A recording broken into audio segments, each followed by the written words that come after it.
अच्छा, आपसे कोई ये नहीं पूछता कि ईडी सीबीआई का दुरुपयोग आप लोग कर रहे हैं?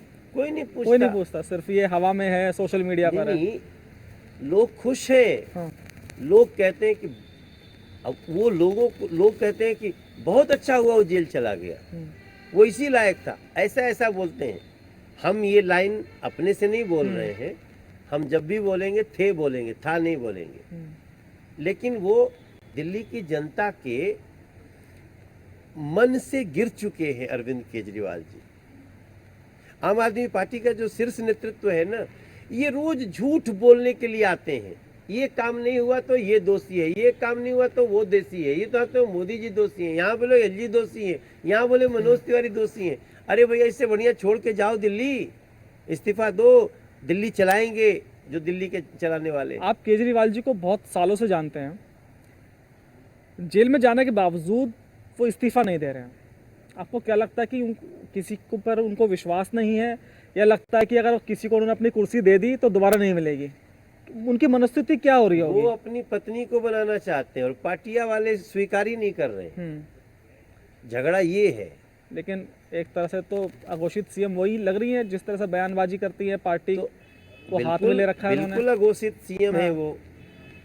अब तो शहर में पोस्टर लगा है कि ये एक नई दिल्ली में राबड़ी देवी जी आई है, ऐसा पोस्टर बना रहे हैं। मैं तो कभी कभी हंसी आती है हमें।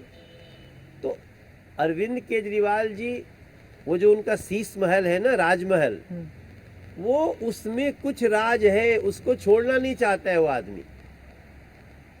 इसीलिए अरविंद केजरीवाल जी इस्तीफा नहीं दे रहे हैं कि जब तक, तो फिर लोग और ज्यादा वोट देने के लिए निकलते हैं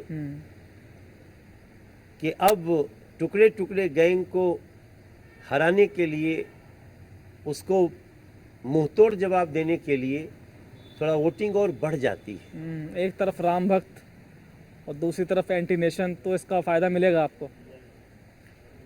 देखिए, हमने राम भक्ति किसी स्कूल से नहीं सीखी है। हम तो मर्यादा के हैं, सत्य के हैं, त्यागी पुरुषों के हैं, संस्कृति के हैं। राम के थे, राम के हैं, राम के रहेंगे, क्योंकि राम मर्यादा के प्रतीक है, राम सत्य और त्याग के प्रतीक है। अब तो बात हो रही है, और वो अब तो कन्हैया कुमार जी को चाहे कोई कुछ भी, वो अपने मन से जो भी कहना हो कहें। उनका पिछला चुनाव भी मैंने देखा था, और ये देश के लोगों को याद रखना चाहिए कि आपको अगर देश की राजनीति में अब आना है तो आपका चरित्र देश के प्रति, महिलाओं के प्रति, संस्कृति के प्रति, अब ये देश उसका खूब अच्छे से समीक्षा करता है। मनोज जी, इस चुनाव में एक खास बात यह है कि दिल्ली की राजनीति के जो दो कट्टर दुश्मन थे, जिसने कांग्रेस को खोखला कर दिया, अब वो दोनों दोस्त बन गए हैं। तो ये फैक्टर कितना आपको तंग कर रहा है? नहीं, हमको तंग नहीं कर रहा, हमको तो बड़ी प्रसन्नता दे रहा है।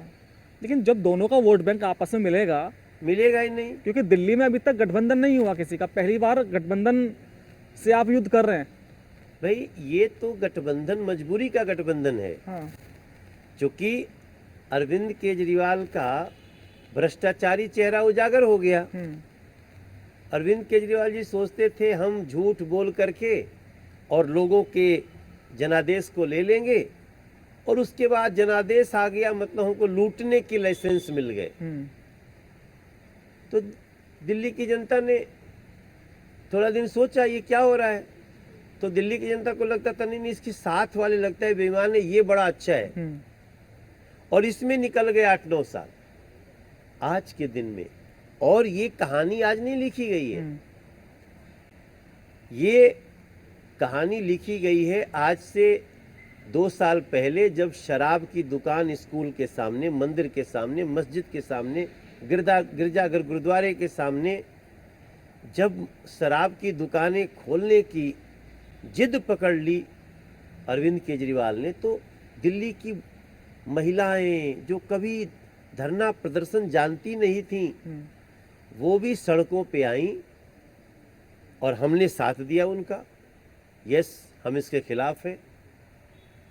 तब इस खिलाफत के बाद लोगों को पता चला कि भाई क्यों ये स्कूल के सामने शराब की दुकान खोलना चाह रहे हैं।